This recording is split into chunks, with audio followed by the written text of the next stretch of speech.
Good morning और students. आज हम आपकी +1 क्लास में आपका चैप्टर नंबर 5 करने जा रहे हैं, गलता लोहा, और जिसके लेखक का नाम है शेखर जोशी। शेखर जोशी जी ने ये पाठ आपका एक मध्यवर्गीय जाति को लेकर लिखा है कि कैसे उसमें जाति पाति के व्यक्ति आपस में रहते थे, सामाजिक और संसार से कैसे उन्हें अपने जीवन को गुजारना पड़ता था। तो गलता लोहा जो है उसमें एक मोहन नाम के विद्यार्थी की कहानी है, और मोहन के साथ एक उसका सहपाठी धनराम था। मोहन पुरोहित जाति का था, यानी कि ब्राह्मण वंश का था, और जो धनराम था वो लोहार जाति का था। तो मोहन जो पढ़ाई में शुरू से ही बुद्धिमान था, तेज बुद्धि का था, और धनराम पढ़ाई में कम ध्यान देता था। मोहन के पिताजी ने मोहन के लिए बहुत सारे सपने सजोए हुए थे। वो उसे खेती बाड़ी के काम में नहीं लगाना चाहता था। वो चाहता था कि मेरा बेटा पढ़ लिख कर कोई अच्छा अफसर बने। मोहन के अध्यापक भी यही कहते थे उसके पिताजी को कि मोहन बहुत अच्छा है, पढ़ाई में तेज है, ये एक दिन बहुत बड़ा अफसर बनेगा। तो मोहन अपनी कक्षा में हर बार प्रथम स्थान पर ही आता था। तो मोहन जब प्राइमरी में पढ़ता था तो उसके अध्यापकों ने तभी कह दिया था, उसके अध्यापक थे त्रिलोक सिंह, जो छड़ी से सब बच्चों को पढ़ाया करते थे। तो उसने पहले ही कह दिया था कि मोहन बहुत तेज़ बुद्धि का विद्यार्थी है बहुत। और धनराम के बारे में ये कह दिया था कि धनराम नहीं पढ़ेगा, ये सिर्फ अपना लोहा ही पीटेगा। तो जो मोहन के पिताजी से मोहन की पढ़ाई को लेकर बहुत ज़्यादा चिंतित रहते थे। वो प्राइमरी तक तो अपने गांव में पढ़े, लेकिन आगे की पढ़ाई के लिए उन्हें दूसरे गांव जाना पड़ता था, जो कि 4 मील दूर था। और सबसे बड़ी समस्या ये थी कि गांव में एक बहुत बड़ी नदी आती थी। तो उसके पिताजी ने जैसे तैसे अपने एक रिश्तेदार के यहाँ मोहन को छोड़ दिया, लेकिन एक दिन अचानक नदी में बाढ़ आ गई और उसके पिताजी को मोहन को वापस अपने घर लाना पड़ा। तो उसके पिताजी हर टाइम मोहन की चिंता में लगे रहते थे। तो मोहन की पढ़ाई को लेकर वो बहुत चिंतित थे। दिन रात उन्हें यही चिंता खाए रहती थी कि मेरा बच्चा कैसे पढ़ेगा, मैं अपने बेटे को पढ़ने के लिए कहाँ भेजूं। तो प्राइमरी स्कूल की जो सीमा को पार करके मोहन ने छात्रवृत्ति प्राप्त की, तो उस पर ही मास्टर जी ने भविष्यवाणी कर दी थी। उसने ये कहा था कि ये बहुत साधारण बच्चा नहीं है, ठीक है, ये बहुत तेज़ बुद्धि का बच्चा है, ये पढ़ लिख कर बहुत बड़े सपने अपने पूरे करेगा। तो जो आपका पैतृक धंधा है पुरोहितों वाला, ये वो नहीं करेगा, ये तो इससे बहुत दूर रहेगा, ये अपना कोई अच्छा पढ़ लिख कर अपना अच्छा काम करेगा। तो उसके पिताजी भी यही उम्मीद मोहन से रखते थे।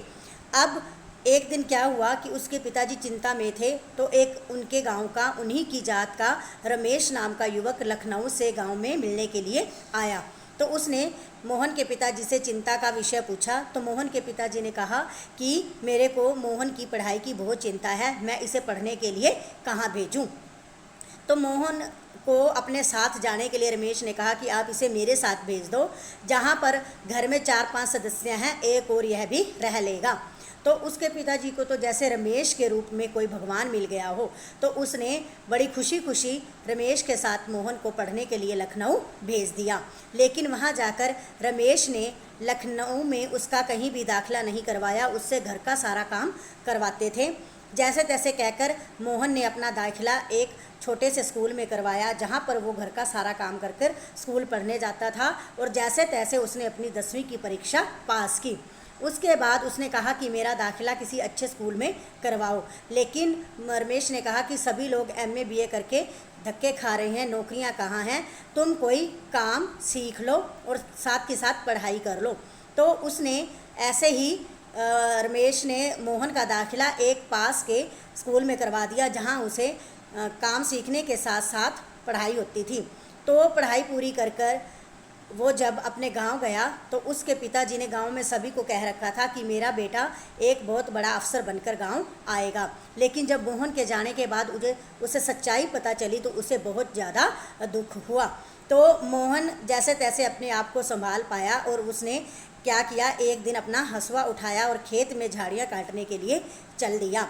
और उसको रास्ते में अपना मित्र जो उसका दोस्त धनराम था लोहार का बेटा, वो उसे मिला। तो उसने अपने हंसुओं को, हंसुआ होता है ये घास काटने का औजार, झाड़ी वगैरह काटने का औजार होता है, तो उसने अपने औजार की धार को तेज़ करवाने के लिए धनराम को दिया। धनराम ने उसके औजार को तेज़ किया और उससे सारी खैरियत पूछी। तो वो वहीं बैठा रहा मोहन। तो मोहन के बैठे बैठे ही धनराम ने एक जो गोल लोहे का छड़ थी उसको सीधा करने की कोशिश की। वो बार बार कोशिश कर रहा था लेकिन वो उससे सीधा गोलाई में नहीं आ रहा था। मोहन ने उसे कहा कि मैं करता हूँ। मोहन ने पहले उस पर थोड़े से चोट की और उसको धीरे धीरे गर्म कर कर उसको गोलाई देता गया। उसने काम अपना इतना अच्छा किया कि धनराम देखता ही रह गया कि एक बड़ी जाति का कैसे मेरे पास बैठकर ये काम, लोहार वाला काम कर रहा है। लेकिन मोहन के मन में कोई जाति पाति की कोई भी बात नहीं थी। वो उस काम को करते हुए इतना खुश हो रहा था कि जैसे पता नहीं उसने किस चीज़ को नया रूप दे दिया हो। तो जो कारीगरी थी उसको मोहन की कारीगरी को देखकर धनराम बहुत ज़्यादा खुश हुआ। उसने कहा कि जितना पुरोहित खानदान के एक युवक का काम है उसमें बैठकर उसे बहुत अच्छा काम किया है। पुरोहित जाति का होने के बाद भी उसने एक छोटी जाति के व्यक्ति के साथ बैठकर काम किया। धनराम की संकोच और वो धर्म संकट की स्थिति थी कि मोहन ने कितने संतुष्ट भाव से ये अपना काम किया। तो जो धनराम की और अपनी कारीगरी की स्वीकृति थी उसको वो देखकर मोहन बहुत ज़्यादा खुश हुआ। एक मुद्रा में ही वो खो गया। उसकी आंखें एक सजर यानी कि एक दम चमक गई कि मैंने इतना अच्छा ये काम कर दिया। तो ये बेटा आपका लेसन था, मोहन को लेकर रीड करवाया है। अब आपने इसके क्वेश्चन आंसर भेज रहे हैं, वो राइट और लर्न दोनों ही करने हैं। धन्यवाद।